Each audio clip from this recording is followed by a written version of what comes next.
Et sur le terrain, le gouvernement accentue la lutte contre la vie chère. Le ministre du Commerce, de l'Artisanat et de la Promotion des PME est en campagne. Souleymane Derassouba vient de mettre les préfets de région en mission pour veiller à l'application stricte des prix plafonnés des denrées de première nécessité. Zoro Corona, Kwame Jean de Dieu. Lou Jocelyne vend des beignets en bordure de route. Le prix de l'huile et celui du sucre qu'elle utilise au quotidien n'ont connu aucune baisse, malgré le décret portant plafonnement des prix et marges de certains produits. Jocelyne n'est pas informée de cette décision du gouvernement pour lutter efficacement contre la cherté de la vie. Le kilo de sucre à 1000 francs, 1 litre à 1000 francs. Je ne sais pas qu'ils ont diminué. Par contre, plusieurs commerçantes jouissent déjà de ce décret. De 22 000, ça arrivait, mais ils ont diminué, ça arrivait à 20 000 maintenant. Je suis un peu contente, mais je veux que ça diminue encore. Depuis le 12 juillet dernier, le gouvernement a décidé de plafonner les prix et marges de certains produits jugés de grande consommation, à savoir le riz, le sucre, l'huile, le ciment et la tomate concentrée. Cette mesure gouvernementale, à mesure immédiate, n'est toujours pas appliquée par certains grossistes.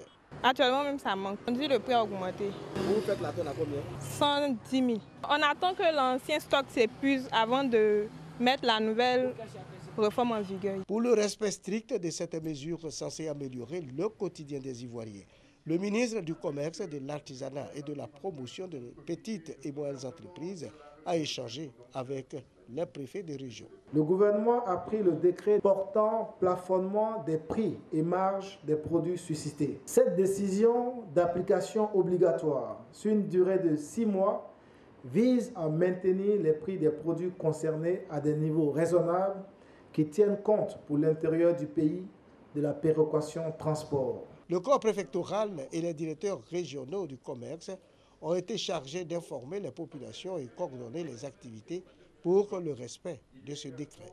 Il s'agira de mobiliser et sensibiliser tous les leaders locaux d'opinion, les responsables des organisations de commerçants, de consommateurs et les autres acteurs assimilés ou concernés en vue d'une plus grande adhésion et d'un contrôle par les populations elles-mêmes.